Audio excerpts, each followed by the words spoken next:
So last year, if you watched, I had one of these BougeRV CIGS panels that are super thin and they can roll up really tight.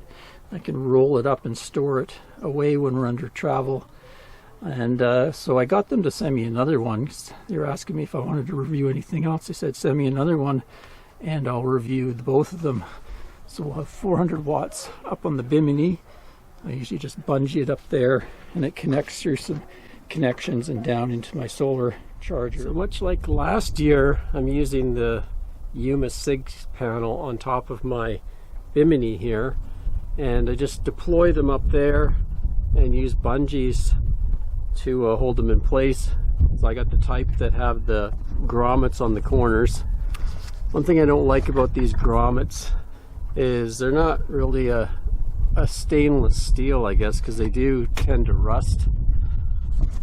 Right here, I wish they were a little bit bigger and beefier, but they kind of serve my purpose. So the second panel I put in front of the first, and then I have paralleled them.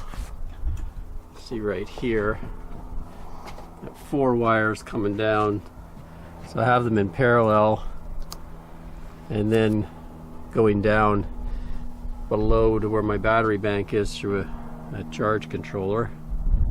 And I'm getting pretty good output out of them. I've seen as high as around 380, 390. Usually I'm getting between 200 and 300 most days. I've also added this, add some old blanket. So I took it and I attached it just to protect my sunbrella. This stuff's pretty expensive, so I didn't want to cut it or anything. So yeah, I've got that backing to protect everything. Give you a view on top here.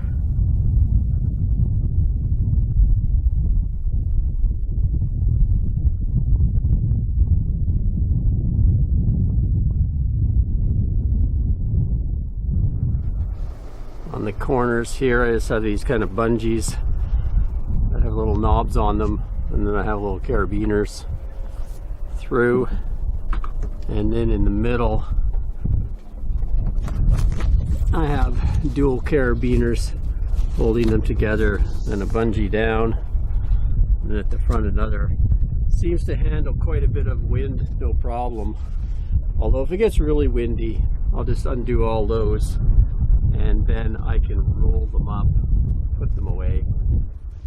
We've been at anchor here, and yesterday we had about a 30 knot gust, 40 knot gust, and they handled it no problem.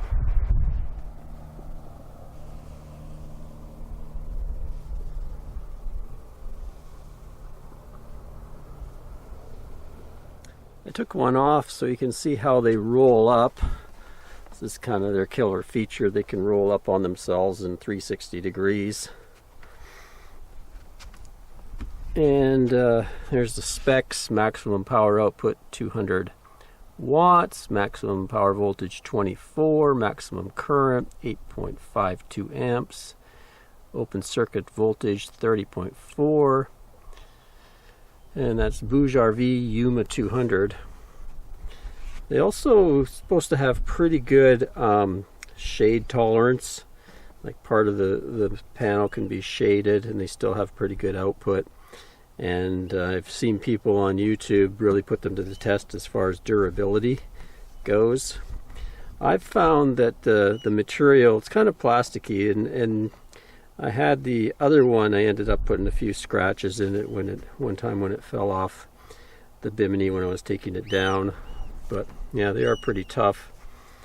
For my purposes, like I say, I put in this, took an old blanket and cut it up, and I've just taken some Gorilla Tape and taped it along the seam here, and that protects my sunbrella material up there. This one has the grommets, like I say, and you can see how small they are. It'd be nicer if they were a little more robust. They have quite a bit of area to work with here, so they could put in a better grommet, nice stainless steel grommet for use in near salt areas and stuff like that. The other version of this has a sticky back on it, and people stick it onto RVs and boats. Last year we actually were anchored, and we had a stern tie, so we were always facing the sun. And I put it right on the brow there, and just hung it with a couple bungees, and it really worked out well. It got good sun. It was September, so we had low sun angles, so it's nice to have a bit of versatility as far as that goes on the boat. And Anne really likes that I can put it up on the bimini and you can hardly notice it, because it kind of keeps the lines of the boat looking good. Anyway, I'm going to incorporate this into the power system this year. I'll probably have a video detailing our whole off-grid system on the boat. I've done a lot of changes to it, improvements as far as more solar and bigger batteries, that sort of thing. So stay tuned for that, and also let you know how this thing's been performing now that I have two of them. Until next time, Ray from Love You RV and Boat. Cheers, everyone. Now I just need some sunshine here on the BC coast so I can get some solar power.